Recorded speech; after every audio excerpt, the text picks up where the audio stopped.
Starting a six-figure business within a year might sound impossible, but what if I told you you could do it too?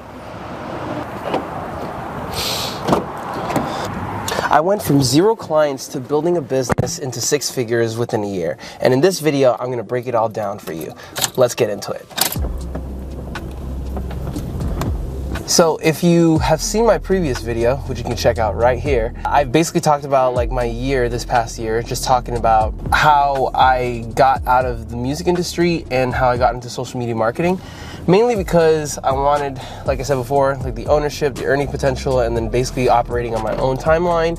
But the whole shebang, like my girlfriend at the time and my dad were basically saying, you're too talented for this, so why are you doing this in the first place? This, that, and the third. And eventually, I just transitioned into making this business. But before anything else, I was like, I don't even know how to make a social media marketing agency. I just know how to make content. More often than not, that's basically half the battle. So what I basically did was that I was looking at other creators that were making content on a consistent basis. And then eventually I was just thinking, why not me? And to be honest, the more that I looked into it about the pricing, about a camera, about lenses, about lights, about all this other ish, the more overwhelmed I felt, to be quite honest with you. And it basically just took me away from actually completing a task like making a video. Does that sound familiar? Here's the truth. You don't need a perfect plan, but you do need a strategy. Here's the strategy that I used, and you could use this in any different industry. So the first thing that I knew I needed to do was build a reputation. So first of all, what are you selling? Basically a product or service. Next, figuring out how could I get found out by other people or get known within this industry or within this product or service that I'm basically doing these types of services or selling this product to other people. How can I get known within that industry? So I basically focused on storytelling, content creation, and service delivery via editing, filming, etc., etc., etc. And I basically found an offer that was very sticky, essentially an offer that it would be stupid for people to say no, especially within businesses. To be honest, it almost feels like I'm being taken advantage of, but I love doing it, so it's no problem. But the only reason I came upon that was because I was actually reading Alex Hormozi's $100 Million Leads. And if you buy any book this year going into 2025, literally please just look up Alex Hormozi, $100 Million Leads and $100 Million Offers. You will thank me forever.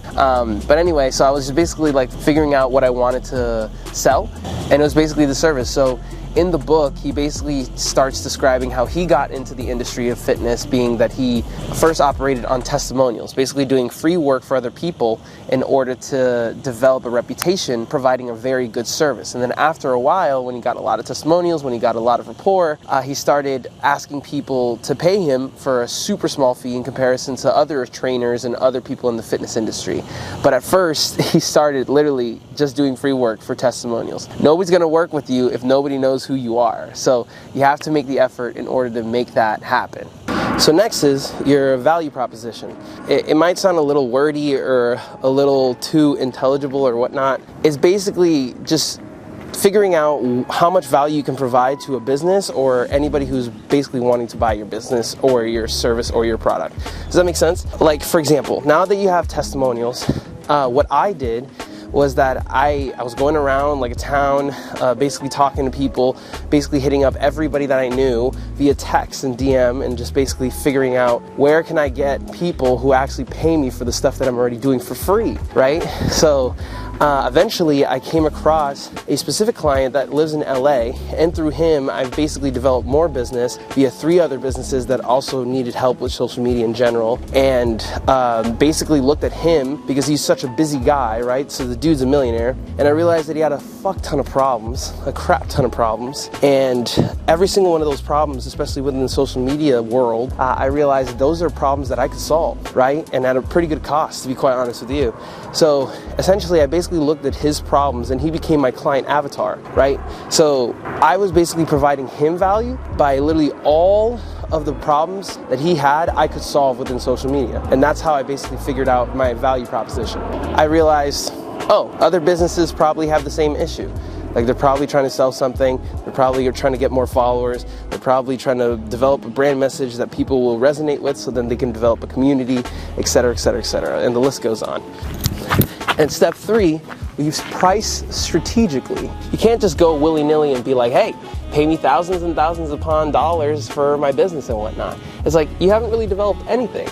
So what I did was that I started and looked at other competitors in the field and how much it costs for like one service, and I basically gave them all of my services for that one cost, which is pretty crazy, I know. But after a while, I got proof of concept. So then I got 5 people within at that one price. And then from there, I did one of two things. I either doubled the price if they were okay with it and it was in their budget, or raised the price by 20% on minimum, right? So every 5 clients, which is another thing that I learned from Alex Ramosi, you increase the price for every new client by 20% minimum. And if they're fantastic, if they're great people, they have great business, and they have the money to do it, then you double it. You don't know if you don't ask.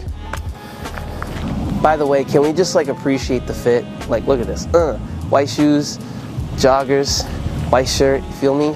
Out here. Anyway, but step 4 is essentially investing in systems. Because once you have something that works and you want to scale, you don't fall at the level of your skill, you fall at the level of your systems. As Dan Martell would say, as a bunch of other entrepreneurs would say, right? So after month 6, 7, I figured out that I needed to hold all of the social media platforms in one place, basically a CRM, essentially a software that basically can let me monitor every single one of these platforms. And so I picked Metricool of everything. Then from there, I basically developed a creative asset folder where I had all of my transitions, my music, my fonts, my colors, all these different types of things that would be able to enhance the video in general.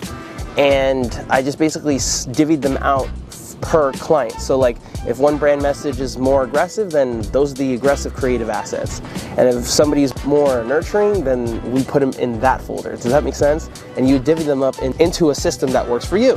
Here's another thing, that I needed to focus on one specific platform for editing. So I was thinking either Adobe Premiere Pro or Final Cut Pro, and I was doing both at the same time, mainly just because I wanted to learn the platforms. And I was just like, I'm an old dog, can't learn new tricks, so I'm just gonna stick to one platform, do all my work on there in order to make this work, because otherwise then it's just going to be a pain in the ass switching from one to the other. So I picked Adobe Premiere and I've been sticking to it ever since. And the last one is essentially like an exporting preset where I was like, okay, these are the settings that I'm going to be using for the amount of space that I have on my computer and my drives, and I'm just going to basically use these same settings all at the same time while upholding quality, right? Because we want to make sure that's true.